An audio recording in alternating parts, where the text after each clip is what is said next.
ये वीडियो सिर्फ मनोरंजन के लिए बनाया गया है। इसका मकसद किसी भी व्यक्ति, समुदाय या धर्म को ठेस पहुंचाना नहीं है। कृपया इसे गलत अर्थ में न लें। एक गांव था, जितना खूबसूरत था उतना ही शांत। वहां रहते थे दो दोस्त, रायस्टार और ज्ञान भाई। दोनों अनाथ थे, लेकिन एक दूसरे के लिए जान देने को तैयार। साथ में एक छोटा सा जिम चलाते थे। गांव के लड़के वहां आके ट्रेनिंग लेते थे। और दूसरी तरफ एक और गांव में रहता था फाइट 444। उसके पास अपनी सेना थी, दुनिया के महंगे महंगे हथियार थे। उनमें सबसे महंगा था फाइटर जेट।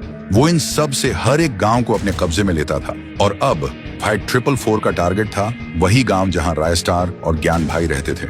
एक दिन फाइट 444 ने अपनी सेना के साथ उस गांव पर हमला कर दिया। आसमान से मिसाइलें, जमीन पर गोलियां, हर तरफ सिर्फ धुआं और आग थी। गांव का हर इंसान घुटनों के बल बैठकर गांव के लिए भीख मांग रहा था। ज्ञान भाई भी वहां था। रायस्टार किसी काम से बाहर गया हुआ था।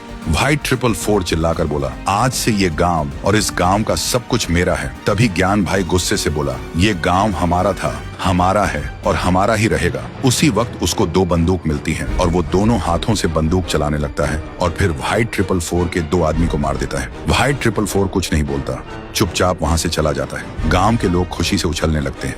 लेकिन उसी रात ज्ञान भाई रायस्टार को लेने जा रहा होता है। रास्ते में फाइट 444 का आदमी उसका रास्ता रोक देता है। ज्ञान भाई चौंकता है, बाइक का ब्रेक लगाता है। तभी पीछे से एक और आदमी आता है और ज्ञान भाई के सिर पर वार करता है। ज्ञान भाई वहीं गिर जाता है। अगली सुबह गांव में हलचल मच जाती है। गांव के बीच एक पेड़ से ज्ञान भाई की लाश लटकी मिलती है और उसकी छाती पे लिखा होता है, अब गांव मेरा है। जब रायस्टार को खबर मिलती है, वो भागते हुए आता है और ज्ञान भाई को देखते ही टूट जाता है और रोने लगता है।